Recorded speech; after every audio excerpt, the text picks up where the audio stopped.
Hello sir, उबासी के साथ कैसे हो आप? ठीक है, थोड़े थक गए हैं पर लड़ रहे हैं। काम ही ऐसा लिया है, जिम्मेदारी ऐसे, थकना तो बनता है ना सर। और अभी तो बहुत लंबी लड़ाई है, जब तक धर्मेंद्र प्रधान इस्तीफा ना दे दे अभी तो सिस्टम में भी बदलाव लाने की आगे होगी ना। यानी थकान है बट रिजॉल्व तो पूरा है ही। दृढ़ निश्चय करके आए हैं, अब यहाँ से तो तभी हिलेंगे जब वो हटेगा।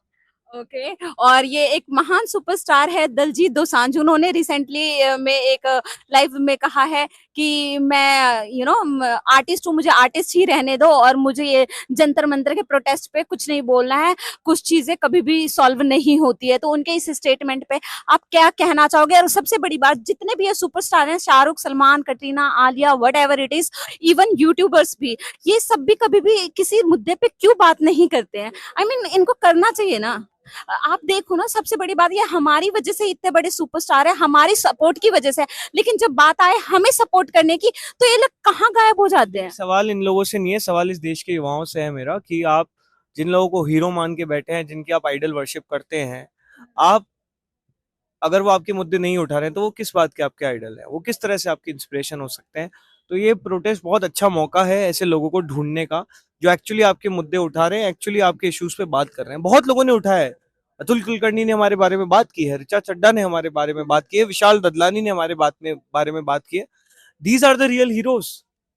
और ये वो लोग हैं जो हमेशा पॉलिटिक्स पे बोलते आए, हमेशा रिस्क में खुद को रखते आए। लेकिन बात करें अगर वहीं पे जो बहुत, क्योंकि आप ऋचा चड्ढा देख, स्टार है, I know, I respect her, but ये सब उस मुकाम पे ये एक बहुत ही ह्यूज लेवल का फैन रखते हैं, ठीक है। आप विराट कोहली को देख लो, अभी उन्होंने अपने शूज के ऊपर बोला कि आप ले जाके खरीदिए, तो करोड़ों में चीजें बिक गई। लेकिन वही एक मोमेंट पे अगर ये लोग बोल दे तो कितनी जनता सपोर्ट करने के लिए आ जाएगी। लेकिन इन चीजों पे क्यों नहीं बोलते? और आप क्या कहना चाहोगे इन हमारे सुपरस्टार्स के बारे में? हमारे देश में भी लोगों की गलती है कि हम ज्यादा ही हीरो वर्शिपिंग भी करते हैं। इन लोगों से आप ज्यादा उम्मीद मत रखिए। क्रिकेट अच्छा खेलते हैं तो क्रिकेट सीखिए इनसे। लीडरशिप क्वालिटीज अच्छी है तो लीडरशिप क्वालिटीज सीखिए, लेकिन इनसे आपको हर चीज में इंस्पिरेशन लेने की जरूरत नहीं है, क्योंकि ये लोग शायद उतना इंस्पायरिंग है नहीं जितने हम एज्यूम करते हैं। और ये मैं कह रहा हूँ बतौर विराट कोहली क्रिकेट फैन के। मैं बहुत बड़ा फैन हूँ उनका।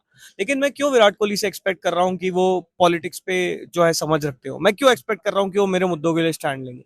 क्रिकेट अच्छा खेलते हैं, खेलने दो। लीडरशिप क्वालिटी अच्छी है, करने दो। फिट है, इंस्पायरिंग है, होने दो, अच्छी बात है। मैं उनसे पॉलिटिकल इंस्पिरेशन नहीं लेना चाहता। मैं उनसे देश के मुद्दों पे बात करने की कोई एक्सपेक्टेशन नहीं रखता, क्योंकि उनमें शायद वो काबिलियत है नहीं।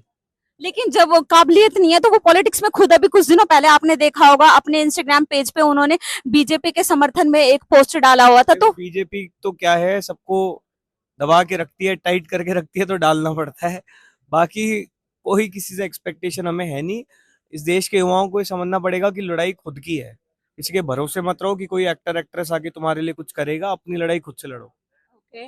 और एक और क्वेश्चन था आपसे कि जैसे कि अभी हमारा, आपने देखा होगा जो बीजेपी के प्रेसिडेंट हैं, नितिन समथिंग समथिंग उनका सरनेम है, और उन्होंने एक स्टेटमेंट दिया है कि ये जितने भी जंतर मंतर पे सारे कॉकरोचेस वायरस है और ये टुकड़े टुकड़े गैंग है और इनको बीजेपी खत्म करेगी। तो उनके इस मानसिकता पे, बीजेपी की ऐसी सोच पे और खुले आम धमकी दिए जाने पे आप क्या कहना चाहोगे? जितनी अकड़ में ये लोग हैं, 2029 में इनकी सारी अकड़ निकलने वाली है।